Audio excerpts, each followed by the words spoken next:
로마서 8장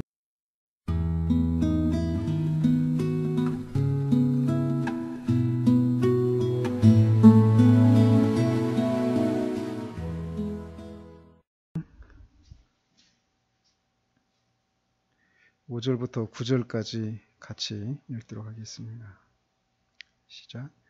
육신을 따르는 자는 육신의 일을, 영을 따르는 자는 영의 일을 생각하나니 육신의 생각은 사망이요 영의 생각은 생명과 평안이니라. 육신의 생각은 하나님과 원수가 되나니 이는 하나님의 법에 굴복하지 아니할 뿐 아니라 할 수도 없음이라. 육신에 있는 자들은 하나님을 기쁘시게 할 수 없느니라. 만일 너희 속에 하나님의 영이 거하시면 너희가 육신에 있지 아니하고 영에 있나니 누구든지 그리스도의 영이 없으면 그리스도의 사람이 아니라.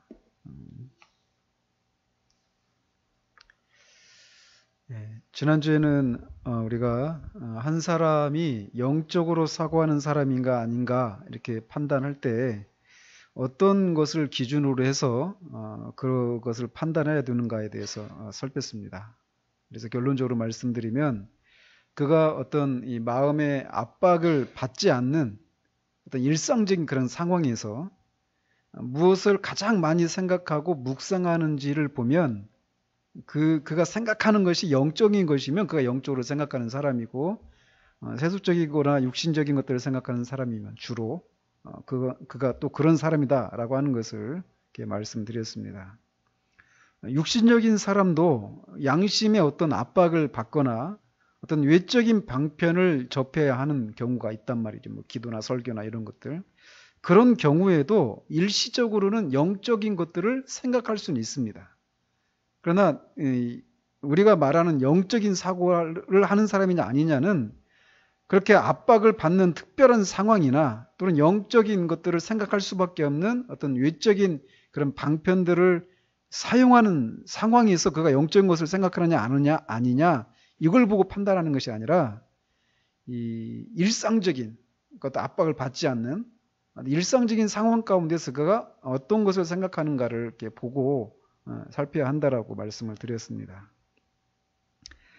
오늘은 더 구체적으로 이렇게 특별히 외적인 방편을 활용하고 있는 상황에서 그가 영적인 것을 생각할 수 있단 말이에요. 육신적인 사람도 영적인 사람도. 그런데 그렇게 외적인 방편을 활용하고 있는 상황에서 그가 영적인 것을 생각할 수 있는데 그 영적으로 생각한다고 해서 그 사람이 영적인 사람이다 이렇게 말할 수는 없단 말이에요. 영적으로 사고하는 사람이다 이렇게 말할 수는 없단 말이에요. 그런 경우가 어떤 경우가 있는지 그거를 좀 더 구체적으로 살펴보도록 합니다. 이 사람들로 하여금 영적인 것들을 생각할 기회를 갖게 하는 그 외적인 방편 중에 가장 흔한 게 무엇일까요? 어떤 것을 우리의 신앙생활 하면서 어떤 그 신앙 행위들을 할 때 우리가 영적인 것들을 생각할 수밖에 없을까요? 지금과 같은 상황입니다.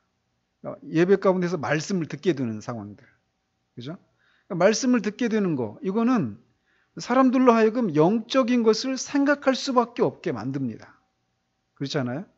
그러니까 영적으로 사고하는 사람이든 영적으로 사고하지 않는 사람이든 말씀을 듣는 것, 그것은 사람으로 하여금 영적인 것들을 생각할 수밖에 없게 만드는 외적인 방편 중에 하나란 말이에요. 그런데도 그렇게 이 말씀을 듣는 중에 영적인 것을 생각할 수도 있어요. 어떤 사람이. 그럼에도 불구하고 그가 영적으로 사고하는 사람이 아닐 수도 있다라고 말한다라는 것이죠. 예를 들어 주님 같은 경우, 주님도 이 마태복음 13장에서 그런 사람의 경우를 씨 뿌리는 비유를 통해서 말씀하셨어요. 그 네 가지 밭의 경우에 어떤 사람이 그런 것에 해당이 될까요? 바로 돌밭에 뿌려진 씨와 같은 그런 마음을 가진 사람입니다. 거기서 보시면 돌밭에 뿌리었다는 것은 말씀을 듣고 즉시 기쁨으로 받되 그 속에 뿌리가 없어 잠시 견디다가 말씀을 인하여 환난이나 핍박이 일어난 때에는 곧 넘어지는 자요. 이렇게 말씀하십니다. 이 사람들은 말씀을 깨닫지 못한 것도 아니에요. 말씀을 깨달았습니다. 그리고 이 길가에 뿌려진 그 것과 같이 말씀을 듣고 곧장 잊어버리는 것도 아니에요. 그들은 어느 정도 열심을 가지고 말씀을 듣고 어떤 기쁨을 가지고 말씀을 받기도 한 사람들입니다. 그래서 그런 말씀을 들으면서 그들의 마음속에 어떤 선한 생각이나 그거에 맞는 어떤 정서가 일어날 수도 있어요. 그렇지만 그렇다고 해서 그것이 그들 안에서 일어나는 어떤 이 선한 생각들, 영적인 생각이나 그것에 걸맞는 어떤 그 정서들이 그 내면에 이 뿌리를 두고 내면의 뿌리로부터 나온 것이 아닐 수도 있다라는 거예요. 따라서 어쨌든 이들은 이 말씀을 그런 식으로 말씀을 깨닫고 어느 정도의 그런 기쁨을 가지고 동의를 하고 말씀에 대한 그 기쁨을 가지고 말씀을 듣기 때문에 자신도 모르는 사이에 어떤 지식이나 총명에서 잘하는 일이 있을 수 있습니다. 그리고 영적인 것들에 대해서 어떤 생각을 가지기도 해요. 그렇지만 그 사람들이 영적으로 생각하는 사람이 아닐 수도 있다라는 것입니다. 마치 이 소나기가 막 내리면 물이 막 흘러가잖아요. 근데 그 물이 어떤 끊임없이 흘러나오는 샘에서 나온 물이 아니기 때문에 비가 그치면 그냥 사라져버리죠. 그런 것과 같다라는 것입니다. 말씀을 들을 때 영적인 생각과 정서들이 그 사람의 마음 속에서 일어나서 흐르지만 이내 그들의 마음이 메말라 버리고 그렇게 되면 그 안에 있었던 어떤 영적인 생각과 그런 정서가 사라져 버린다라는 거예요. 일반적으로 이 말씀을 선포하는 것을 통해서 또 그것을 듣는 것을 통해서 얻는 유익은 그 말씀이 영혼의 영적인 양식으로 작용하게 된다라는 거예요. 영의 양식이다 이런 얘기 하잖아요. 양식이 뭡니까? 양식은 우리가 양식을 먹어야 우리 몸이 육체가 유지되고 어떤 활동을 하고 하잖아요. 그런 것처럼 말씀은 영혼의 영적인 양식으로 작용하게 돼서 그 말씀을 토대로 영혼에 심겨진 그런 원리와 은혜가 유지되고 강화되는 그런 역할을 한단 말이에요. 그렇게 되면 또 영적으로 생각하는 일들이 또 강화됩니다. 이 영적으로 생각한다라고 하는 것은 지난주에도 말씀드린 것처럼 우리 영혼의 내면에서부터 나오는 것이어야 한다는 거예요. 그 뿌리가. 이 거듭나지 않은 우리의 본성에서 나오는 육적인 그런 본성에서 나오는 생각이 아니라 거듭난 그런 본성, 영혼의 본성에서 나오는 그 생각이 영적인 생각이에요.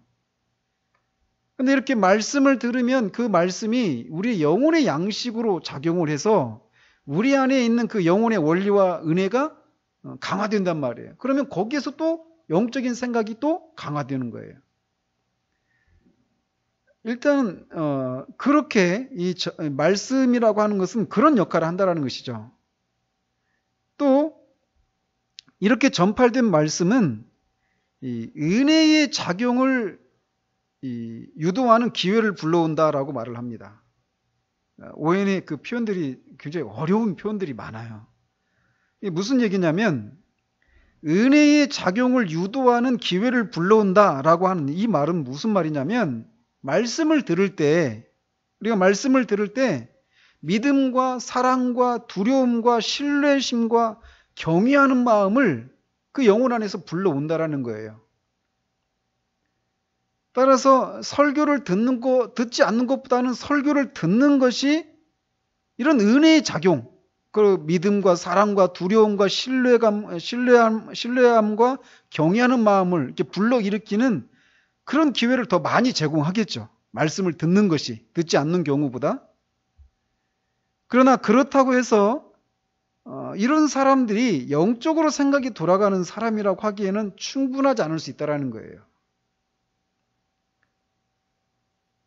즉 그들은 말씀을 들을 때에만 영적인 것들을 생각하고 그것들의 마음이 어떤 일종의 압박을 받고 말씀을 통해서 제한된 어떤 말씀을 통해서 이렇게 자신들이 듣게 된 그런 영적인 것들에 마음을 쓰게 됩니다. 이를테면 참된 회심의 증거는 뭔가, 구원받은 믿음의 그 참된 표지는 뭔가, 이런 얘기를 들었을 때 어떤 마음의 압박을 받을 수 있잖아요. 내가 정말 회심한 것이 맞는가? 구원받은 것이 맞는가? 잠시는 그것을 생각할 수 있단 말이에요. 그리고 그것들에 대해서 마음을 쓰기도 한다라는 것이죠. 그러나 이내 말씀을 들을 때뿐이라는 거예요. 이것이 잠시 동안은 그 압박을 받는 동안에는 마음에 그런 애를 쓰는 것처럼 보이지만 그런 것들이 이내 멈추고 다시 또 그런 마음의 압박을 받기 전까지는 마음이 그 상태로 돌아오지 않는 거예요. 이렇게 말씀이 외적으로 전파됨으로 인해서 마음에 간헐적으로 영적인 생각들과 정서들이 떠오르는 것은 말씀이 전파될 때 그 내면적인 은혜의 원리에서 나오는 영적인 생각들과 구별이 된다는 것이죠. 간헐적으로 그 영적인 생각들에 사로잡히게 되는 이런 것과 진짜 그 영혼의 내면에서부터 나오는 그 영적인 생각과는 차이가 있다는 거예요. 어떤 면에서 다르다라고 말을 하냐면 이 세 가지를 얘기하는데, 하나는 뭐냐면 이 내면적인 원리에서 나오는 영적인 이 생각의 경우는 설교되고 있는 그것들 자체를 향한 믿음과 사랑이 있다라는 거예요. 즉 설교되는 것들 자체의 그런 선함을 바라보고 그것들을 사랑한다라는 것입니다. 그러나 이 내면적인 원리에서 나오지 않는 생각들은 단지 지적인 동의에 불과하다라는 거예요. 설교되고 있는 그 내용 그 자체들에 대한 정중한 사랑이 없다라고 오해는 말을 합니다. 또 그 영적인 생각들이 내면적인 원리에서 나왔을 경우에는 영혼의 만족을 수반하는 측면에서 그렇지 않은 경우와 구별된다라고 얘기를 합니다. 그러니까 이 내면적인 원리에서 그 영적인 생각이 나온 경우에는 영혼의 만족이 있다라는 거예요. 어떤 면에서 그런 이 만족이 주어지게 되냐면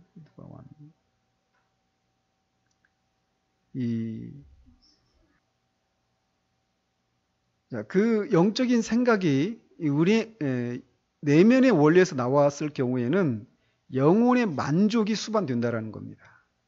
근데 이 만족이 어디에서 나오는 거냐면, 그러니까 설교할 때 그 내용들 있잖아요. 그 설교하는 그 내용들의 그 능력을 사랑하고 체험하는 데서 나온다라는 거예요. 영적인 만족이. 이게 무슨 말이냐면, 설교되는 그 내용들이 자신 속에 있는 그 은혜의 원리와 마저 떨어진다라고 하는 것을 확인하는 데서 오는 영적인 만족이에요.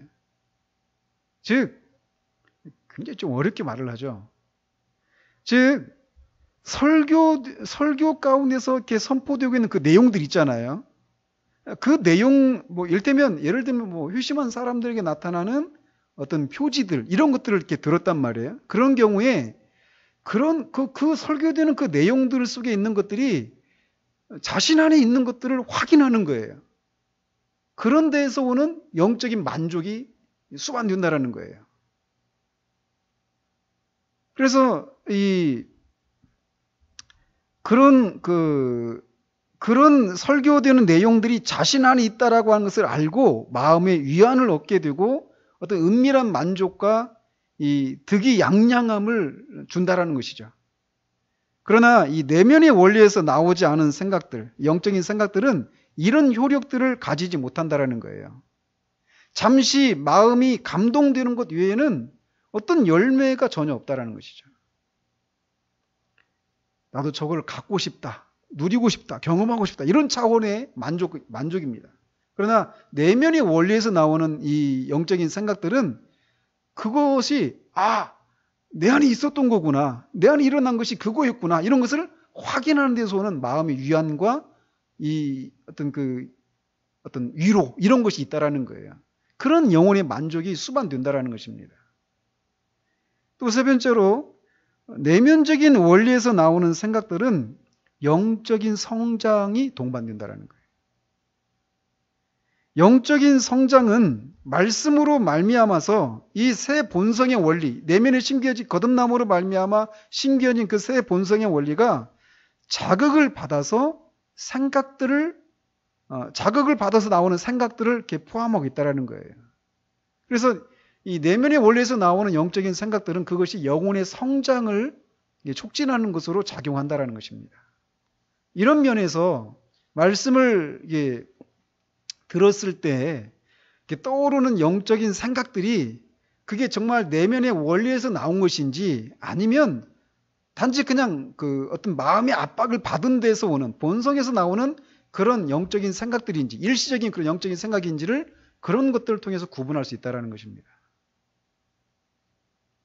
이렇게 우리는 일반적으로 가장 먼저는 말씀을 듣는 것을 통해서 우리가 영적인 것들을 생각할 수밖에 없게 돼요. 그런데 또 영적을 생각하게 하는 외적인 방편이 이것만 있는 건 아니에요. 설교만 있는 것은 아니라는 것이죠.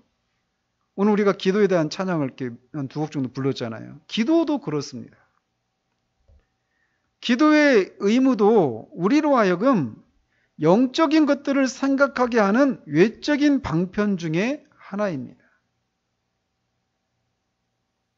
그러나 이것도 역시 설교를 들을 때 영적인 생각이 떠오른다고 해서 그 사람이 영적인 사고를 하는 사람이다 이게 말할 수 없다라고 하는 것처럼 영적인 것들을 생각할 수밖에 없는 이 기도의 의무를 행한다고 해서 그가 영적으로 생각이 돌아가는 사람이라고 할 수 없는 그런 경우들이 있다라는 것이에요. 이런 내용에 대해서 굉장히 많은 부분을 할애해서 얘기하고 있는데 제가 그냥 핵심적인 내용들만 말씀을 드립니다. 오해는 기도의 제일 되는 목적을 이렇게 말을 합니다. 마음속에 있는 믿음과 사랑이라고 하는 은혜의 원리를 자극하고 부추겨서 바른 행사를 하도록 해서 하나님께 대한 거룩한 생각들과 영적인 것들에 대한 생각들을 하게 하며 그에 맞는 정서를 갖게 하는 것에 있다라고 말을 합니다. 기도의 제일 되는 목적 뭐라고요? 다시 말씀 못 드리겠죠. 믿음과 사랑이라고 하는 은혜의 원리 이게 이제 있다라는 거죠. 그 거듭난 사람 안에는 그 은혜의 원리를 자극하고 부추겨서 바르게 활동하도록 한다라는 거예요. 은혜의 원리를. 은혜의 원리가 바르게 활동하면 어떤 것으로 향하게 되느냐면 하나님을 향한 거룩한 생각들, 영적인 것들에 대한 것들을 생각하게 만든다라는 거예요. 그러니까 하나님에 대한 거룩한 것과 영적인 것들을 생각하게 하고 그 생각들에 걸맞는 정서를 불러일으킨다라는 거예요. 이게 기도가 가진 가장 제일 되는 목적이라는 것이죠. 얼마나 멋지게 기도를 정의하고 있어요. 그죠? 기도가 무엇인가 우리가 필요한 것들을 얻어내는 이런 요소도 분명히 있죠. 그런데 더 본질적인 것을 얘기하고 있는 거예요. 그런데 기도가 이런 것인데 사람이 기도를 하면서 마음에서 우러나는 영적인 생각들이나 정서를 가지지 못한 채 단순히 어떤 소유한 은사를 사용해서 그냥 기도만 하는 경우도 있다라는 거예요. 즉 사람이 기도할 때 단순히 그냥 이성적인 기능들을 사용해서 기도하는 경우가 바로 그런 경우라는 겁니다. 예를 들어서 교회가 어떤 수련회를 앞두고 있다. 그러면은 우리가 앞두고 그걸 놓고 이제 기도하잖아요. 그러면은 우리가 막 생각을 하잖아요. 수련회를 앞두고 있으니까 준비하는 사람들을 위해서 또는 그 수련회 중에 일어날 어떤 은혜들을 위해서 또 안전하게 모든 것이 잘 진행되기 위해서 필요한 사람들을 또 물질을 공급해 주시기를 위해서 사람들을 보내주시기 위해서 이런 것을 우리가 이성적으로 생각하고 그것들을 위해서 우리가 기도할 수 있잖아요. 그렇죠? 그리고 또 우리는 그렇게 이성을 사용해서 그런 것들을 기도할 수 있습니다. 그런데 그렇게만 기도하는 경우가 있다는 거예요.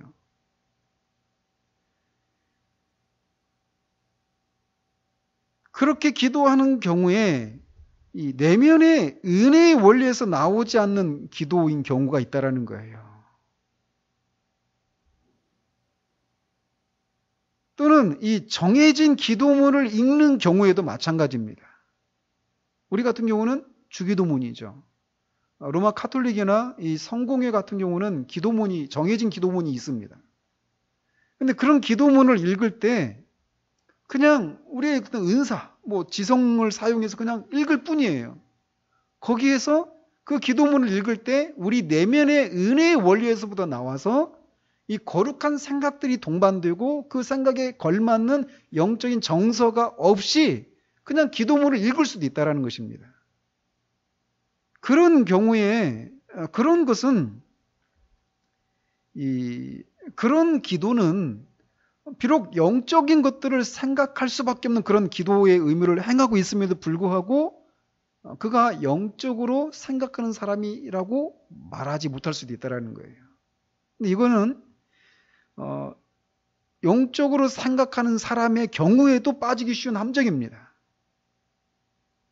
그렇지 않아요? 그래서 우리가 종종 이렇게 기도하는 경우들이 있어요. 우리의 내면의 이 은혜의 원리에서 나오는 기도를 하지 못하는 그런 경우들이 있다는 것이죠. 그래서 기도를 하고 나서 오웬이 말했듯이 우리의 마음속에 있는 이 믿음과 사랑이라고 하는 은혜의 원리를 자극해서 그것이 바르게 발휘되어서 하나님을 향한 거룩한 생각과 이 영적인 것들을 생각하고 그 생각에 걸맞는 정서가 일어나는 그런 방식으로 기도하지 않는다면 우리는 우리의 기도 생활을 돌아보아야 될 필요가 있다는 것이에요. 이렇게 영적인 것들은 이런 식으로 어떤 어려움과 장애 요소들로 충만하다라고 옛 선조들이 얘기를 했단 말이에요. 기도하면 되지. 뭐 이렇게 복잡하냐 이렇게 말할 수도 있지만 이게 엄연한 현실이라는 것입니다. 왜냐하면 우리는 살아계신 하나님, 거룩하신 하나님을 향해서 기도하는 거거든요. 오늘날과 같이 기도 자체를 하지 않는 시대에 기도를 한다라고 하는 것, 그것으로 만족하기 쉽지만 기도의 의무를 행할 때에도 그것이 우리 내면의 원리에서 나온 영적인 생각들과 정서를 불러일으키는 기도인지 아닌지를 점검해야 한다라고 말하고 있다는 것이죠.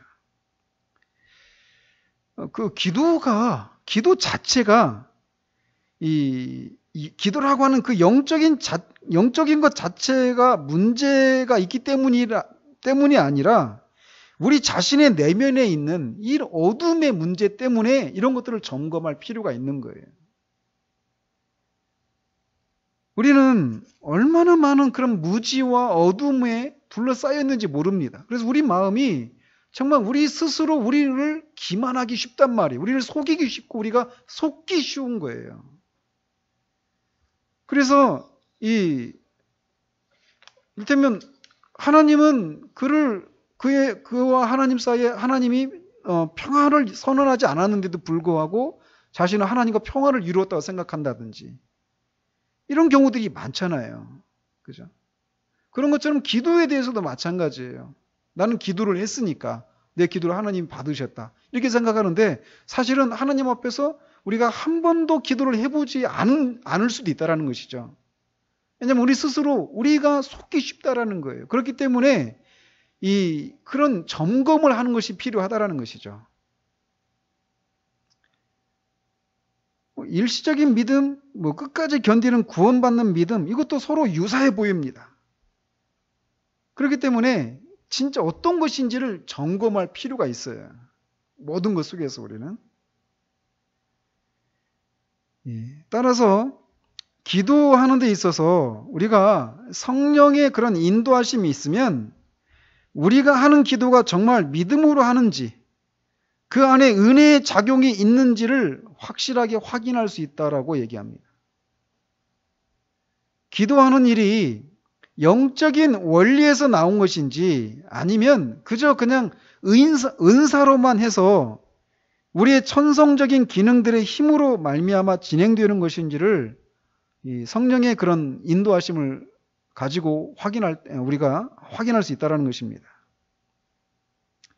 그래서 오해는 결론적으로 두 가지 요건을 우리가 살펴보아야 한다라고 제안을 하는데, 하나는 이 거룩한 의무들을 감당하면서 가지는 거룩한 의무들에는 여러 가지가 있습니다. 기도를 포함한 여러 가지 모든 것들인데, 그것들을 우리가 행하면서 우리 마음가짐과 우리 마음의 활동을 진리의 말씀으로 공정하고 냉혹하게 시험하고 검증해야 한다라고 얘기해요. 그리고 그 말씀이 우리 영혼에게 말하는 것을 결코 두려워하지 말아야 한다라고 얘기합니다. 참 이 말씀은 오늘날과 같이 이 피상적인 그런 신앙이 지배적인 이 시대 가운데 얼마나 적실한 그런 말씀인지 모릅니다. 우리는 거의 우리의 구원의 여부뿐만 아니라 우리가 행하는 어떤 거룩한 의무들을 예배면 예배, 섬김이면 섬김이고 구제고 기도고 이 모든 것들에 대해서 정말 하나님이 받으시는 것인지, 이게 정말 우리 내면의 원리에서 나온 것인지, 아니면 그저 어떤 은사들을 행하는 그런 것에 불과한 것인지, 이런 것들을 점검을 거의 하지 않고 신앙생활을 합니다. 그러나 말씀으로 우리는 공정하고 냉혹하게 시험하고 검증해야 한다라고 오웬이 말을 해요. 그리고 그것은 성경의 얘기이기도 합니다.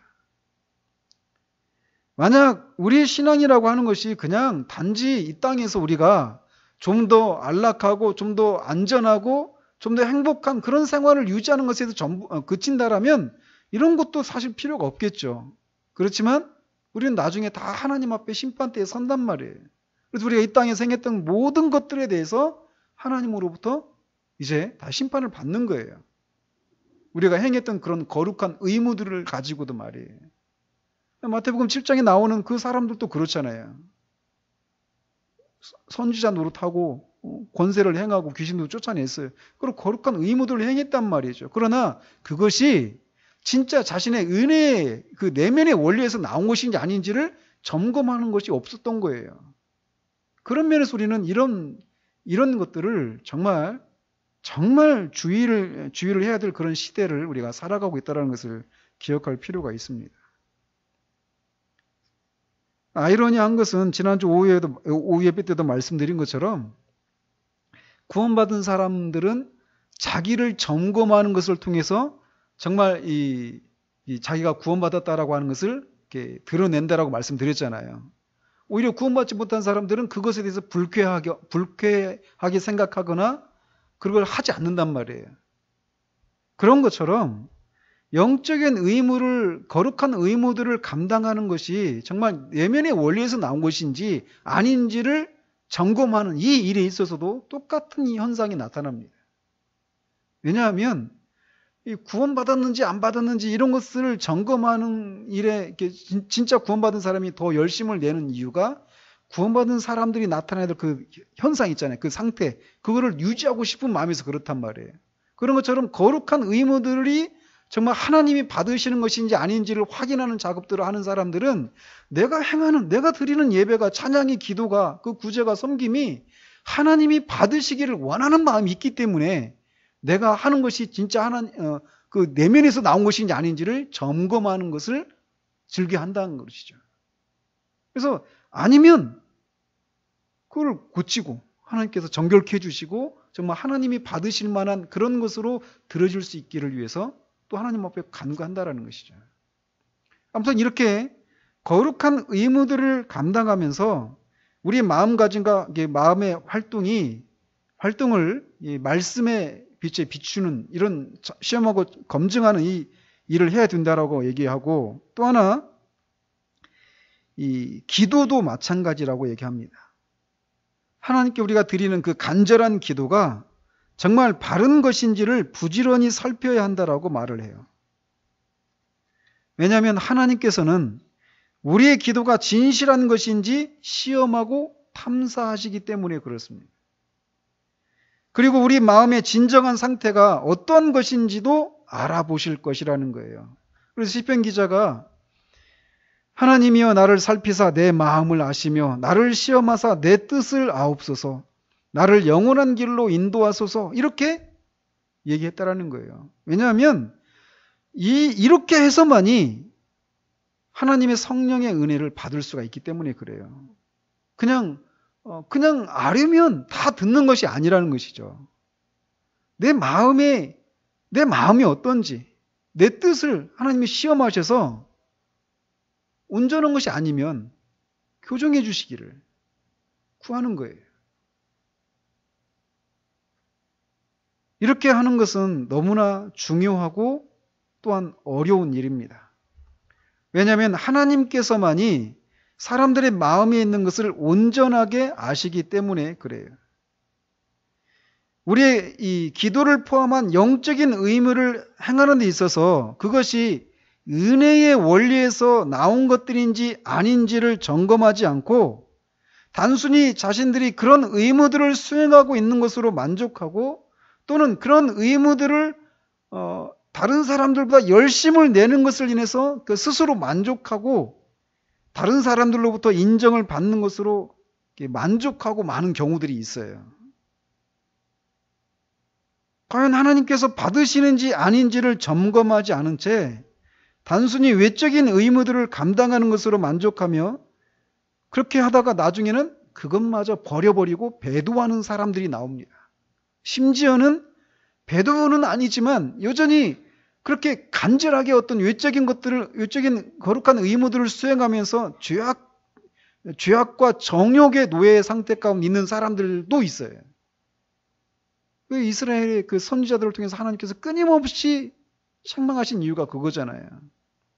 그들이 하나님께 제사를 드리지 않았던 것이 아니에요.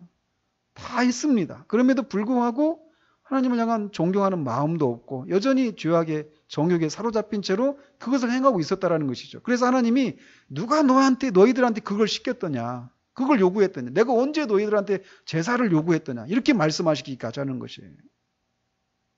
그러므로 우리가 하고 있는 이 외적인 의무들이 또 기도 이런 것들이 하나님이 받으시는 것인지 또 우리 내면의 원리에서 나온 것인지를 점검하는 작업들을 늘 해야만 합니다. 사실 그것을 하지 않는 것은 하나님을 모욕하는 것이 될 수도 있어요. 오히려 기도하는 것을 통해서 예배하는 것을 통해서 하나님 이거나 받으십시오. 이런 식이 되니까요. 이스라엘 백성들이 했던 일이 그거잖아요.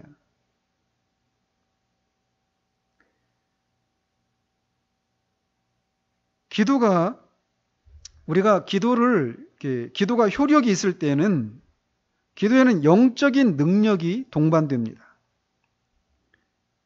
그러나 많은 기도가 신령해 보이고 은혜의 풍성함을 드러내는 것처럼 보이지만 무엇인가 부족한 것이 있는 경우가 있어요.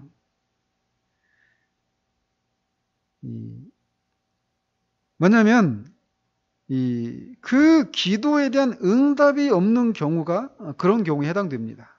물론 이 말이 기도해가지고 어떤 환난과 어려움이 없어야 한다 이런 말은 아닙니다. 예를 들면 사도 바울도 자기에서 육체의 가시가 떠나가기를 3번 간구했잖아요. 그러나 그 간구에 하나님이 그 구한대로 응답이 없었죠. 왜냐하면 하나님은 그 어려움을 통해서 다른 목적이 있으셨기 때문에. 그죠? 그런데 어쨌든 그는 그 기도 가운데 응답을 받았어요. 자기가 원하는 응답은 아니었지만. 그래서 그런 기도를 통해서 그가 그 어려움을 이길 수 있었던 거예요. 그 응답을 통해서. 즉, 효력 있는 기도에는 이런 능력이 동반돼요.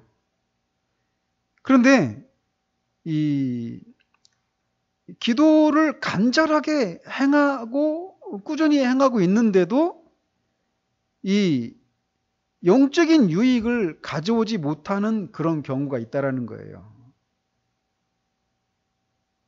기도가 영적인 유익이 있다라고 하는 것은 자신이 원하는 대로 응답이 되는 것에 있는 것이 아니라 기도 가운데 주시는 응답을 인해서 그가 처한 상황에 대한 하나님의 목적을 이루는 그런 능력을 공급받고 사도 바울처럼 또는 죄를 이기는 것에 있는 거예요. 따라서 기도를 하는데 기도를 하면서도 영적으로 힘을 잃어가는 사람, 그러니까 기도에 어떤 효력이 있는 기도를 통해서 어떤 영적인 유익을 얻지 못하고 기도를 하면서도 계속해서 영적으로 힘을 잃어가는 사람, 이런 사람들은 외식자이다라고 웨인이 말을 해요. 그런 면에서 우리가 우리 기도를 냉철하게 돌아봐야 하는 거예요. 그런 면에서. 사람들은 간절한 기도를 영적인 기도로 오해하기도 합니다. 그러나 모든 간절한 기도가 영적인 기도라고 할 수는 없다라는 거죠. 사람들은 얼마든지 은혜의 원리에 따르지 않은 다른 이유에 의해서도 간절한 기도를 할 수 있기 때문에 그래요. 그렇다면 우리가 기도의 의무를 감당하면서 갖게 되는 영적인 생각들이 이렇게 내면적인 은혜의 샘에서 나온 것이라고 하는 것을 어떻게 알 수 있는가? 이런 질문을 할 수 있잖아요. 웨인은 이렇게 결론을 내립니다. 영혼이 여러 가지 의무들을 추구하면서 달콤하고 신령한 만족을 얻으면 그것은 은혜가 영적인 생각들과 소욕들 속에서 작용하였다는 증거다라고 말합니다.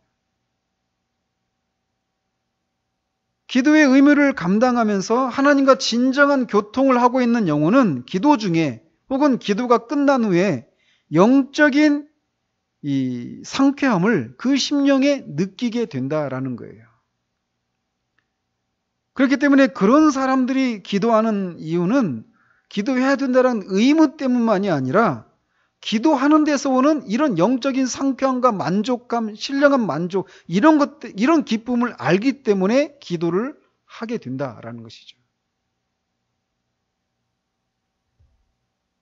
이렇게 기도를 포함한 영적인 의무들을 믿음과 사랑의 원리에 따라서 바르게 행사하면 거기에는 영적인 만족이 반드시 있습니다.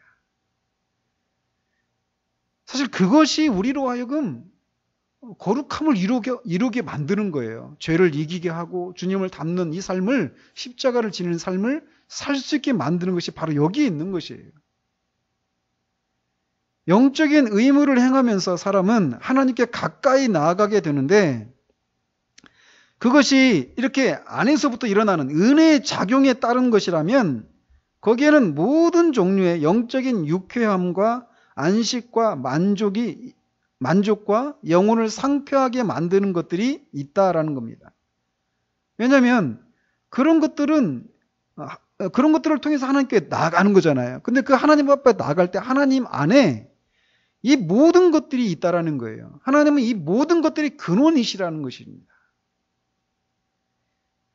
하나님은 선하심과 은혜와 긍휼하심과 생명과 빛과 모든 영적인 능력과 기쁨의 샘의 근원이시다라는 거예요. 성경은 믿는 자들을 주의 날개 아래 피하는 자들 이렇게 묘사를 합니다. 왜냐하면 주님이 이런 분이시니까 이 분 안에 피해서 이런 영적인 만족을 얻고자 하는 것이죠.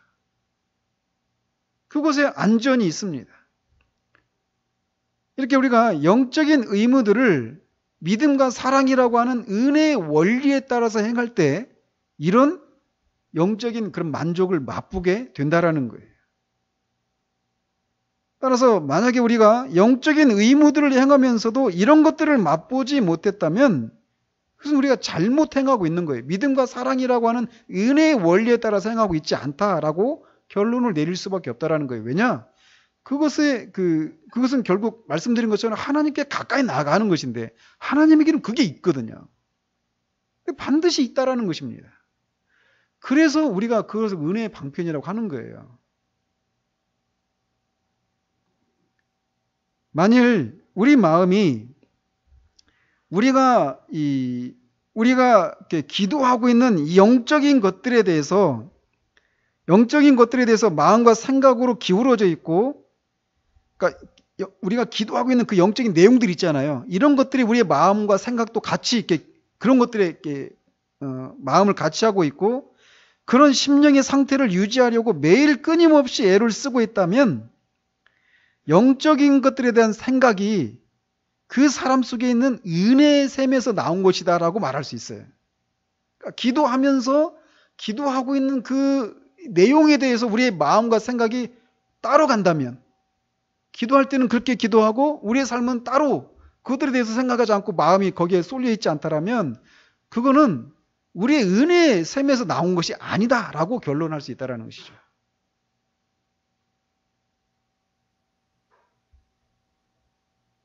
기도는 열심히 하면서도 자기 혼자 있으면 그 기도한 문제에 대해서 아무런 관심과 주의를 기울이거나 열심을 내는 일이 전혀 없다면 그 사람은 영적으로 생각하는 면에서 아주 가련한 사람일 수 있다라고 오해는 말을 합니다.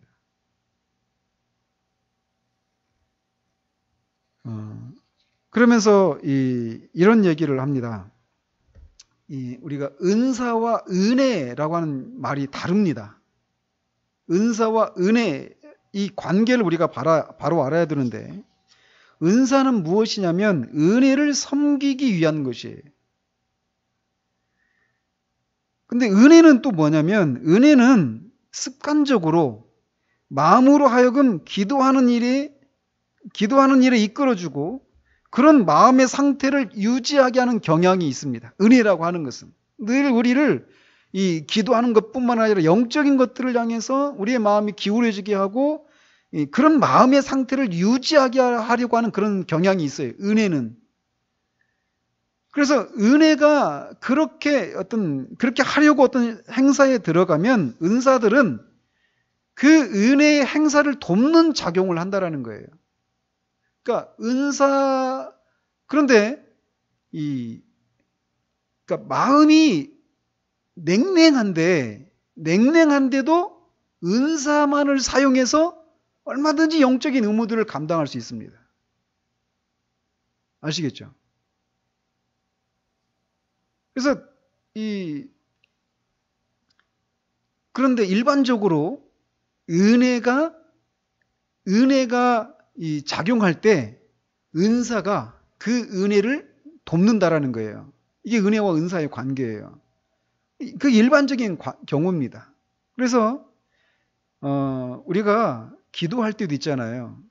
기도할 때도 그냥 우리 이제 같이 기도하니까 같이 곧장 기도를 시작하지만 개인적으로 기도할 때는 우리의 그 마음이 우리 안에 있는 그 은혜의 원리로부터 우리가 기도가 이렇게 나올 수 있도록 하기 위해서 우리가 먼저 깊이 묵상하는 작업들이 요구되는 이유가 바로 거기에 있는 거예요.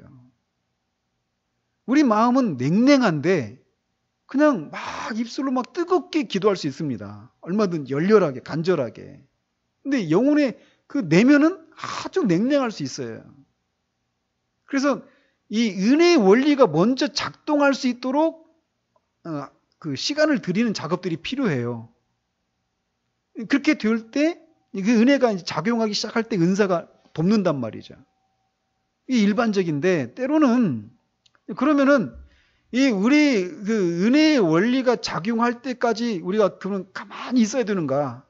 때로는 이런 경우도 있어요. 왜냐하면 이 은사를 사용하다 보면 우리 마음이 은혜가 작동하게 되는 경우들이 있어요.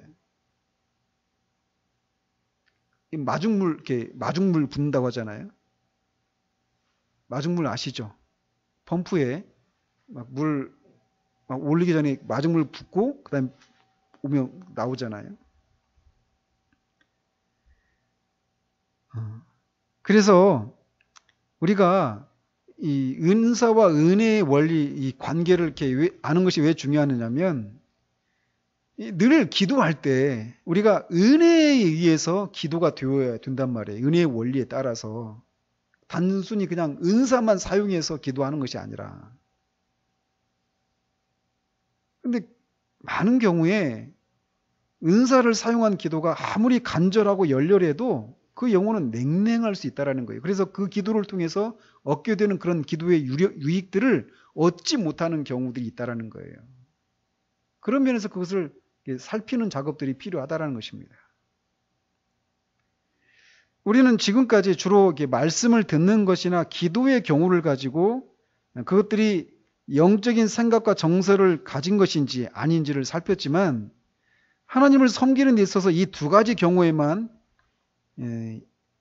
이런 영적인 원리에 따른 것이어서는 안 됩니다. 이 무슨 얘기냐면 뭐 구제나 뭐 예배나 이 모든 것들 다 포함되는 거예요. 그 모든 것들이 그저 어떤 은사, 외적인 의무들을 감당하는 것을 통해서만 내가 할 바를 다 했다. 그래서 어떤 그 영적인 그 유익들을 내가 내 영혼의 영적인 유익을 얻었다 이렇게 생각해서는 안 된다는 겁니다. 모든 것들 속에서 총체적으로 이 기도와 이 말씀을 들을 때 이 은혜의 원리에 따라서 말씀을 듣고 기도해야 되는 것처럼 모든 이 영역에서도 그러해야 된다는 것이에요.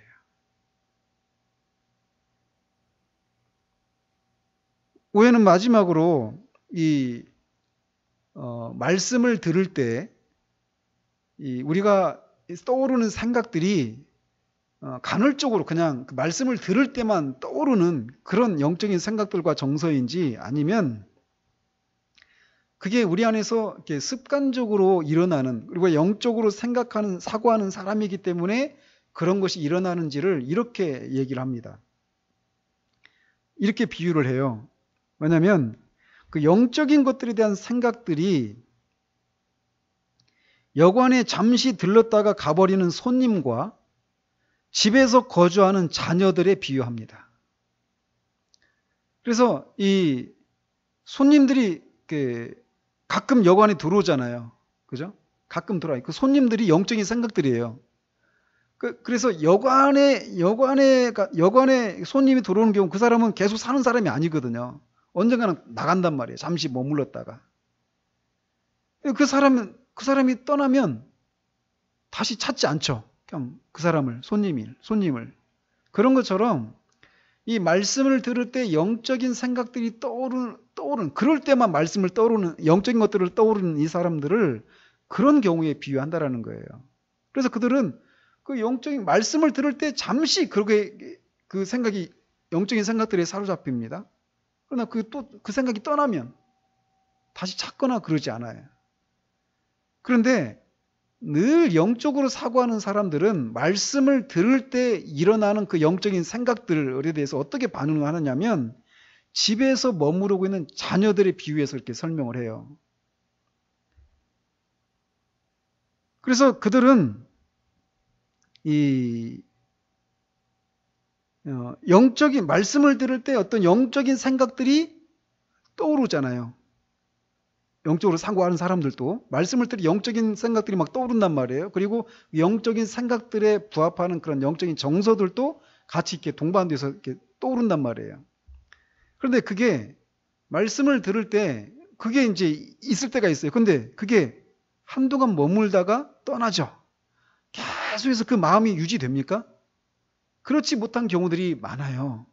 그런데 이 영적으로 사고하지 않는 사람, 그냥 말씀을 들을 때 그냥 그때 간헐적으로 그 영적인 사고를 하는 사람과, 그게 영적인 사고를 하는 사람이라고 딱 규정할 수 있는 그런 특징을 가진 그런 사람의 경우는 어떻게 다르냐면, 그 말씀을 들을 때 떠올랐던 그 영적인 사고들이 이렇게 그런 생각들이 떠날 때 마치 여관에 머물렀던 손님이 왔다 떠나면 그 사람을 더 찾지 않는 것처럼, 간헐적으로 그 생각들이 떠오르는 사람들은 다시 그것을 찾지 않는다라는 거예요. 그 생각들이나 그 생각들이 주는 그 영적인 정서들을 유지하기 위해서. 그러나 그것을 계속해서 그 영적으로 사고하는 사람이라고 말할 수 있는 그 사람의 경우에는, 그런 말씀을 들을 때 떠오르는 영적인 생각들과 그 생각에 맞는 정서들이 있을 때 그것을 유지하려고 한다는 거예요. 그리고 그것이 사라지면 찾는다라는 겁니다. 그래서 그것을 찾게 됐을 때, 내가 또 얼마 동안이나 이렇게 오랫동안 내가 이런 것들 없이 살았구나 라고 하면서 또다시 그런 것들을 유지하고 그런 것들을 계속해서 유지하려고 하는 그런 노력들을 한다라는 것이에요. 그러므로 우리는 이 말씀을 들을 때 어쨌든 그런 영적인 것들을 생각하게 되는 그런 기회를 우리가 갖게 되는 것인데, 그때마다 우리에게 일어난 이 영적인 생각들, 그리고 그 영적인 정서들, 이런 것들을 유지하기 위해서, 이런 것들을 자꾸 그런 것들에 열심을 내는 그런 것들이 필요하다라는 것입니다. 오해는 이렇게 외적인 방편을 사용해서 영적인 것들을 생각할 수밖에 없는 그런 상황 가운데 있다 하더라도 그 사람이 영적으로 사고하는 사람이 아닐 수도 있다라고 하는 이 대표적인 두 경우를 얘기를 했습니다. 우리는 어디에 해당되는지 우리 자신을 돌아보기를 바랍니다. 정말 이 영적인 의무들을 행할 때 우리에게는 그런 유익들이 있어요. 영혼의 만족과 그런 여러 가지 유익들이 분명히 있고, 그것이 있음으로 인해서 우리가 이 땅에서 하나님의 자녀다운 삶을 살아갈 수 있는 거예요. 우리 기도와 예배와 어떤 모든 영적인 의무들을 행하는 데 있어서 우리가 내면의 그 은혜의 원리에서 나오는 믿음과 사랑이라고 하는 은혜의 원리에서 그런 것들을 행하고 있는지를 좀 우리가 돌아볼 수 있기를 바랍니다. 기도하겠습니다.